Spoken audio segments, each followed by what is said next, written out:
Farewell to Manzanar, Chapter 2, Shikata Ganai. In December of 1941, Papa's disappearance didn't bother me nearly so much as the world I soon found myself in. He had been a jack of all trades. When I was born, he was farming near Inglewood. Later, when he started fishing, we moved to Ocean Park near Santa Monica. And until they picked him up, that's where we lived, in a big frame house with a brick fireplace, a block back from the beach. We were the only Japanese family in the neighborhood. Papa liked it that way. He didn't want to be labeled or grouped by anyone. But with him gone and no way of knowing what to expect, my mother moved all of us down to Terminal Island. Woody already lived there, and one of my older sisters had married a Terminal Island boy. Mama's first concern now was to keep the family together. And once the war began, she felt safer there than isolated radically in Ocean Park. But for me, at age 7, the island was a country as foreign as India or Arabia would have been. It was the first time I had lived among other Japanese or gone to school with them, and I was terrified all the time. This was partly Papa's fault. One of his threats to keep us younger kids in line was, "I'm going to sell you to the Chinaman." When I had entered kindergarten 2 years earlier, I was the only Oriental in the class. They sat me next to a Caucasian girl who happened to have very slanted eyes. I looked at her and began to scream. Certain Papa had sold me out at last. My fear of her ran so deep I could not speak of it, even to Mama. Couldn't explain why I was screaming.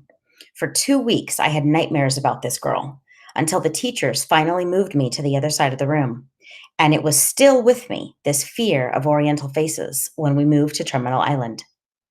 In those days, it was a company town, a ghetto owned and controlled by the canneries. The men went after fish, and whenever the boats came back, day or night, the women would be called to process the catch while it was fresh. 1 in the afternoon or 4 in the morning, it made no difference. My mother had to go to work right after we moved there. I can still hear the whistle: 2 toots for the Frenches, 3 for Van Camps. And she and Shizu would be out of bed in the middle of the night heading for the cannery. The house we lived in was nothing more than a shack, a barracks with a single plank walls and rough wooden floors like the cheapest kind of migrant workers' housing. The people around us were hardworking, boisterous, and a little proud of their nickname, Yoguri, which meant literally uncouth one, or roughneck, or dead end kid. They not only spoke Japanese exclusively, they spoke a dialect peculiar to Kyushu, where their families had come from in Japan, a rough fisherman's language, full of oaths and insults. Instead of saying bakatare, a common insult meaning stupid, Terminal Islanders would say bakayaro, a coarser and exclusively masculine use of the word, which implies gross stupidity. They would swagger and pick on outsiders and persecute anyone who didn't speak as they did. That was what made my own time there so hateful. I had never spoken anything but English, and the other kids in the second grade despised me for it. They were tough and mean, like ghetto kids anywhere. Each day after school, I dreaded their ambush. My brother Keo, 3 years older, would wait for me at the door where we would decide whether to run straight home together or split up and try a new and unexpected route. None of the kids ever actually attacked.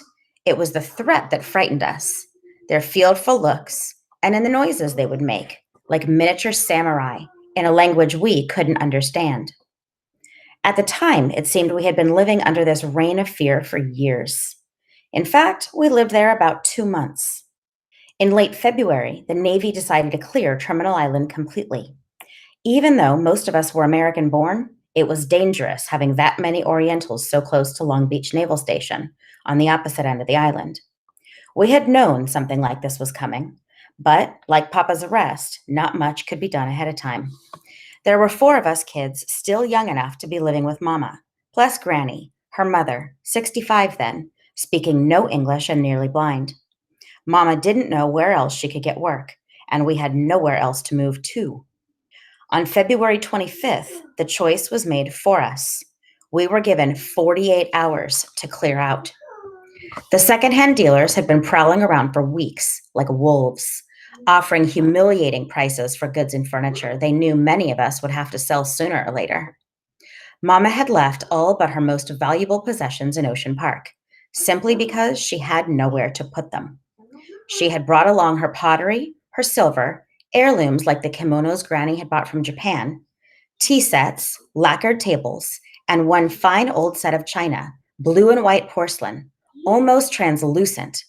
On the day we were leaving, Woody's car was so crammed with boxes and luggage and kids, we had just run out of room. Mama had to sell this china.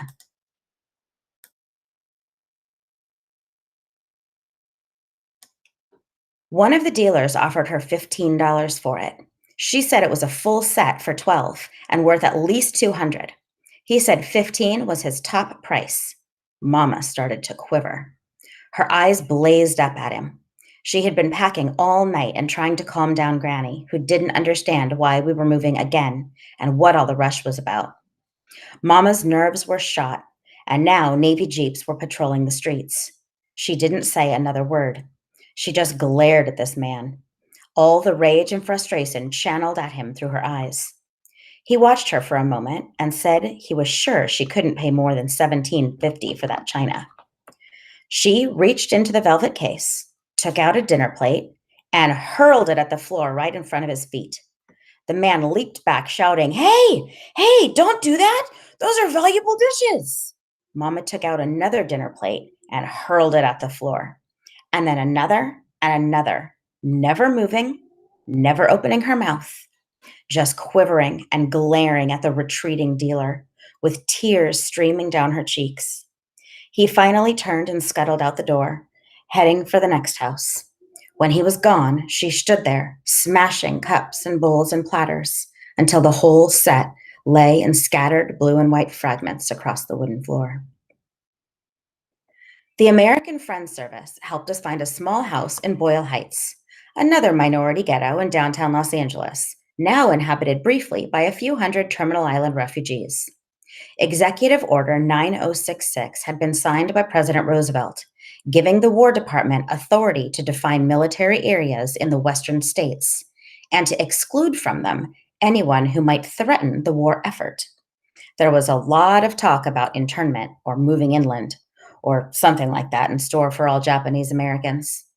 I remember my brothers sitting around the table talking very intently about what we were going to do, how we would keep the family together. They had seen how quickly Papa was removed, and they knew now he would not be back for quite a while. Just before leaving Terminal Island, Mama had received her first letter from Bismarck, North Dakota.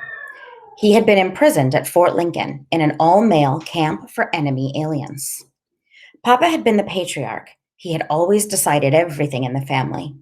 With him gone, my brothers, like counselors in the absence of a chief, worried about what should be done. The ironic thing is, there wasn't much left to decide. These were mainly days of quiet, desperate waiting for what seemed at the time to be inevitable. There is a phrase the Japanese use in such situations when something difficult must be endured.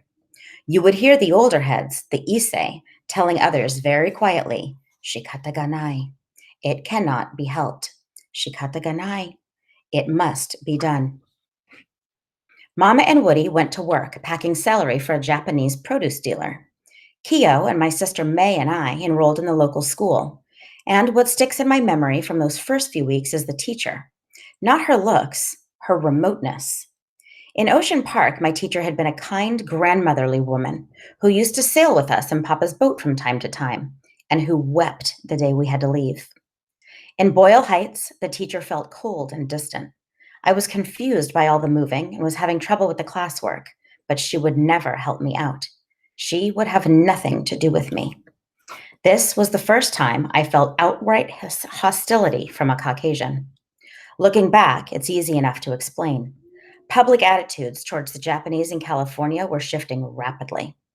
In the first few months of the Pacific War, America was on the run. Tolerance had turned to distrust and irrational fear.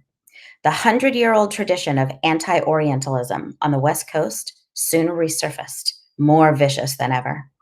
Its result became clear for about a month later when we were told to make our third and final move.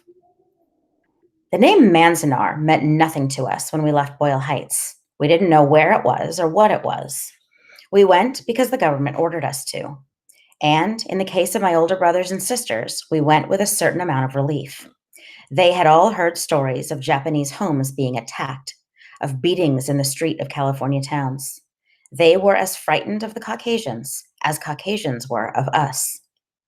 Moving under what appeared to be government protection to an area less directly threatened by the war seemed not such a bad idea at all. For some, it actually sounded like a fine adventure. Our pickup point was a Buddhist church in Los Angeles. It was very early and misty when we got there with our luggage. Mama had bought heavy coats for all of us. She grew up in eastern Washington, and I know that anywhere inland in early April would be cold. I was proud of my new coat, and I remember sitting on a duffel bag trying to be friendly with the Greyhound driver. I smiled at him. He didn't smile back. He was befriending no one. Someone tied a number tag to my collar and to the duffel bag. Each family was given a number, and that became our official designation until the camps were closed. Someone else passed out a boxed lunches for the trip, and we climbed aboard. I had never been outside Los Angeles County, never traveled more than 10 miles from the coast, had never even ridden on a bus. I was full of excitement, the way any kid would be, and wanted to look out the window. But for the first few hours, the shades were drawn. Around me, other people played cards, read magazines, dozed, waiting. I settled back, waiting too, and finally fell asleep. The bus felt very secure to me. Almost half of its passengers were immediate relatives. Mama and my older brothers had succeeded in keeping most of us together on the same bus, headed for the same camp. I didn't realize until much later what a job that was. The strategy had been first to have everyone living in the same district when the evacuation began, and then to get us all included under the same family number, even though names had been changed by marriage. Many families weren't as lucky as ours and suffered months of anguish while trying to arrange transfers from one camp to another. We rode all day. By the time we reached our destination, the shades were up. It was late afternoon. The first thing I saw was a yellow swirl across a blurred reddish setting sun. The bus was being pelted by what sounded like splattering rain. It wasn't rain. This was my first look at something I would soon know very well. A billowing flurry of dust and sand churned up by the wind through Owens Valley. We drove past a barbed wire fence, through a gate, and into an open space where trunks and sacks and packages had been dumped from the baggage trucks that drove out ahead of us. I could see a few tents set up, the first rows of black barracks, and beyond them, blurred by sand, rows of barracks that seemed to spread for miles across this plain. People were sitting on cartons or milling around with their backs to the wind, or waiting to see which friends or relatives might be on this bus. As we approached, they turned or stood up, and some moved towards us expectantly. But inside the bus, no one stirred. No one waved or spoke. They just stared out the windows, ominously silent. I didn't understand this. Hadn't we finally arrived, our whole family intact? I opened a window, leaned out, and yelled happily, "Hey, this whole bus is full of Wakatsukis!" Outside, the greeters smiled. Inside, there was an explosion of laughter, hysterical, tension breaking laughter that left my brothers choking and whacking each other across the shoulders. We had pulled up just in time for dinner. The mess halls weren't completed yet. An outdoor chow line snaked around half-finished building that broke in a good part of the wind. They issued us Army mess kits, the round metal kind that fold over and plopped in scoops of canned Vienna sausage, canned string beans, steamed rice that had been cooked too long, and on top of the rice, a serving of canned apricots. The Caucasian servers were thinking that the fruit poured over rice would make a good dessert. Among the Japanese, of course, rice is never eaten with sweet foods, only with salty or savory foods. Few of us could eat such a mixture. But at this point, no one dared protest. It would have been impolite. I was horrified when I saw the apricot syrup seeping through my little mound of rice. I opened my mouth to complain. My mother jabbed me in the back to keep me quiet. We moved on through the line and joined the others, squatting in the lee, half-raised walls, dabbing courteously at what was, for almost everyone there, an inedible concoction. After dinner, we were taken to Block 16, a cluster of 15 barracks that had just been finished a day or so earlier, although finished was hardly the word for it. The shacks were built of one thickness of pine planking covered with tar paper. They sat on concrete footings with about 2 feet of open space between the floorboards and the ground. Gaps showed between the planks, and as the weeks passed and the green wood dried out, the gaps widened. Knotholes gaped in the uncovered floor. Each barracks was divided into 6 units, 16 by 20 feet, about the size of a living room, with one bare bulb hanging from the ceiling and an oil stove for heat. We were assigned 2 of these for the 12 people in our family group, and our official family number was enlarged by 3 digits, 16 plus the number of this barracks. We were issued steel army cots, 2 brown army blankets each, and some mattress covers, which my brothers stuffed with straw. The first task was to divide up what space we had for sleeping. Bill and Woody contributed a blanket each and partitioned off the first room. One side for Bill and Tommy, one side for Woody and Chizu and their baby girl. Woody also got the stove for heating formulas. The people who had it hardest during the first few months were young couples like these, many of whom had married just before the evacuation began in order not to be separated and sent to different camps. Our 2 rooms were crowded, but at least it was all in the family. My oldest sister and her husband were shoved into one of those 16 by 20-foot compartments with 6 people they had never seen before. 2 other couples, one recently married like themselves, the other with 2 teenage boys. Partitioning off a room like that wasn't easy. It was bitter cold when we arrived, and the wind did not abate. All they had to use for room divisors were those army blankets, 2 of which were barely enough to keep one person warm. They argued over whose blanket should be sacrificed, and later argued about noise at night. The parents wanted their boys asleep by 9 p.m., and they continued arguing over matters like that for 6 months, until my sister and her husband left to harvest sugar beets in Idaho. It was grueling work up there, and wages were pitiful. But when the call came through camp for workers to alleviate the wartime labor shortage, it sounded better than their life at Manzanar. They knew they'd have, if nothing else, a room, perhaps a cabin of their own. That first night in Block 16, the rest of us squeezed into the second room. Granny, Lillian, age 14, Ray, 13, May, 11, Keo, 10, Mama, and me. I didn't mind this at all at the time. Being youngest meant I got to sleep with Mama. And before we went to bed, I had a great time jumping up and down on the mattress. The boys had stuffed so much straw into hers, we had to flatten it some so we wouldn't slide off. I slept with her every night until Papa came back.